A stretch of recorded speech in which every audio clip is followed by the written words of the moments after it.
തന്നിരിക്കുന്നത് മറ്റൊരു mental ability മാറ്റിലെ ക്വസ്റ്റ്യനാണ് NMMS പരീക്ഷയിലെ. എങ്ങനെയാണ് നോക്കുക? 2 എന്ന് പറയുന്ന സംഖ്യ 7 ആകുന്നു, 7 അങ്ങ് 20 ആകുന്നു, അങ്ങനെ പോകുന്നൊരു സീരീസാണ്.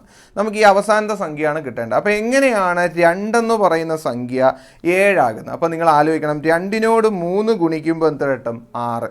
ആ 6നോട് 1 കൂട്ടുമ്പോൾ കിട്ടുന്നതാണ് 7 എന്ന് പറയുന്ന സംഖ്യ.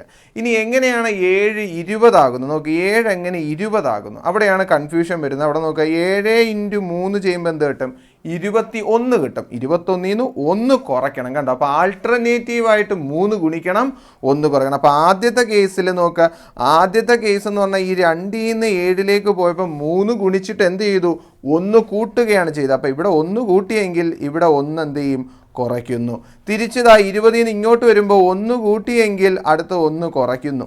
അടുത്തതാകുമ്പോഴോ അപ്പം ലാസ്റ്റ് ക്വസ്റ്റ്യൻ്റെ ആൻസർ, അല്ലെങ്കിൽ ഈ ക്വസ്റ്റ്യൻ്റെ ആൻസർ കണ്ടുപിടിക്കാൻ എന്ത് ചെയ്യണം? 3 ഗുണിച്ചതിന് ശേഷം 1 കൂട്ടണം. അപ്പോൾ അത് ചെയ്താൽ മതിയല്ലോ. അപ്പോൾ 182നോട് 3 ഗുണിക്കണം. 3 ഗുണിക്കുന്നതിന് മാറ്റമില്ല. അവസാനം 182നോട് 3 ഗുണിച്ചിട്ട് 1 കൂട്ടുകയാണ് ചെയ്യുന്നതെന്ന് ഓർത്തോണം. അപ്പോൾ 182നോട് 3 ഗുണിച്ച് നോക്കും. 3 2 6, 8 3 24, 2 ഇഷ്ടം 3 3 എത്ര കിട്ടും? 5 എന്ന് വരും. അപ്പോൾ 546നോട് 1 കൂട്ടുമ്പോൾ 547 ആണ് ഈ ക്വസ്റ്റ്യൻ്റെ ആൻസർ.